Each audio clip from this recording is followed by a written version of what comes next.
World Campus Connect, May 2nd, Kannur, Hotel Sky Pearl, May 3rd, Kozhikode Hysan Heritage. നേരം 33% മാത്രമേ ഉള്ളൂ പിണറായിക്ക് അനുകൂലമായി പറഞ്ഞത്, 67% എതിരാണ് എന്നുള്ളതല്ലേ അതിൻ്റെ യാഥാർത്ഥ്യം. നേരം പിന്നെ അതെങ്ങനെയാണ് ഏറ്റവും വലിയ ഹൈലൈറ്റായി കാണിക്കുന്നത്?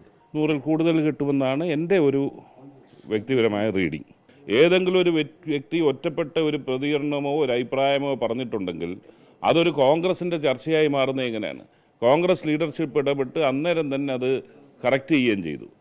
നിയമസഭാ തെരഞ്ഞെടുപ്പിൻ്റെ ഫലം പുറത്തു വരാൻ ഇനി ദിവസങ്ങൾ മാത്രമേ ഉള്ളൂ. വലിയ ആകാംക്ഷയിലാണ് മുന്നണികളൊക്കെ തന്നെ. ഈ എക്സിറ്റ് പോളുകളൊക്കെ തന്നെ UDFന് വലിയ തോതിൽ ആത്മവിശ്വാസം നൽകുകയും ചെയ്യുന്നു. എന്താണ് ഇപ്പോഴത്തെ ഒരു ട്രെൻഡൊക്കെ നമുക്ക് തന്നെ അനുകൂലമാണെന്ന് തോന്നുന്നു?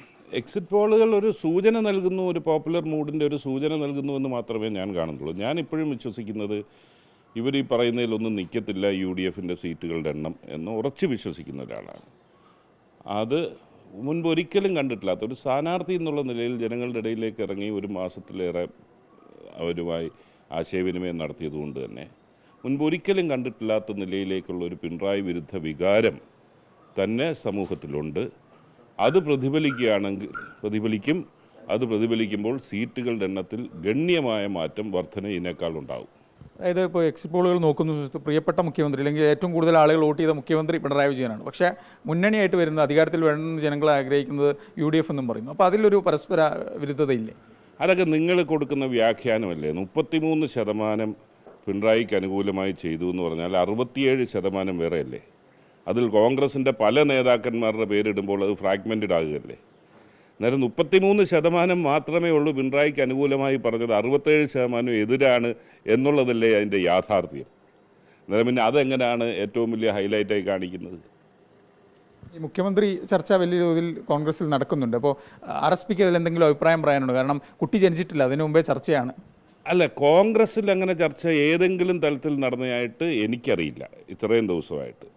പക്ഷേ ഞാൻ പറഞ്ഞ പോലെ ഈ ചർച്ചയൊക്കെ ഈ ദുരന്തങ്ങൾ ഉണ്ടാകുന്ന ദിവസവും മറ്റു വാർത്തകൾ ഉണ്ടാകുന്ന ദിവസവും അപ്രത്യക്ഷമാകുകയും ആ ദുരന്തങ്ങൾ കഴിയുമ്പോൾ വീണ്ടും ചർച്ചയ്ക്ക് പൊങ്ങി വരുമ്പോൾ അത് മാധ്യമങ്ങൾ ആണ് ഈ ചർച്ച നടത്തുന്നത് എന്നാണ് നമുക്കൊക്കെ മനസ്സിലാകുന്നത്. ആദ്യം പ്രതികരണം നടത്തിയത് എറണാകുളം DCC പ്രസിഡന്റാണ്, പിന്നെ M. ലിജു ആണ് ഇതിനെക്കുറിച്ച് അഭിപ്രായം പറഞ്ഞു തുടങ്ങുന്നത്.